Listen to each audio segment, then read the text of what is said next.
So is every Etch-A-Sketch translation an isometry? Well, first let's define this term. A translation is moving a point up, down, left, right, and for every point the distance is going to be preserved.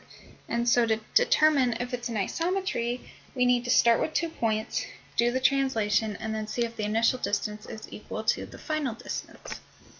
So as I said before, we're going to move every direction. The point needs to stay the same, so it doesn't matter if it's right, down, up, or left. The distance between these two areas needs to stay the same.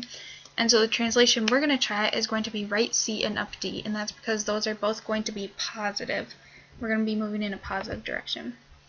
So for the translation right C, up D, our 2 points are going to be X, Y, and AB.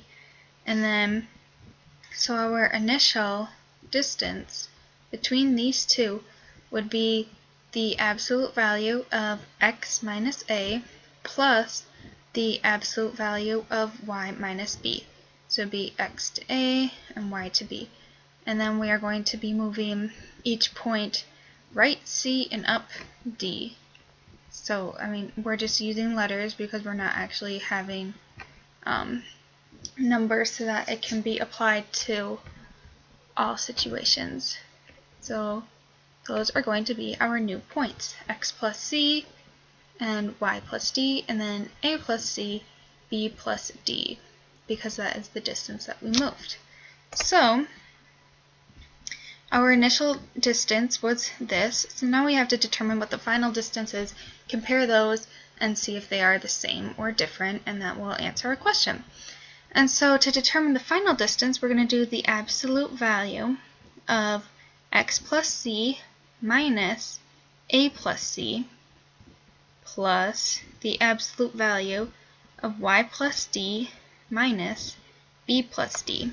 And so we are going to be distributing the negative, and then the same goes for the other side. So what we get is, after that's all said and done, we get x plus c minus a plus c, and that's an absolute value, plus the absolute value of y plus d minus b plus d. And so, as you can see, we can cross off some of these. We can cross off the plus c and the plus c, or the positive c, and then we can also cross off the positive d and the positive d. And so what are we left with on both of these sides? We are left with x minus a, absolute value, plus the absolute value of y minus b. And if we compare, as we said before, to figure out an isometry, the last step is to see if the initial distance is the same as the final distance.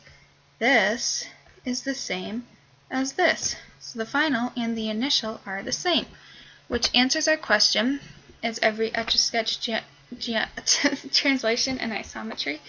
And the answer is yes.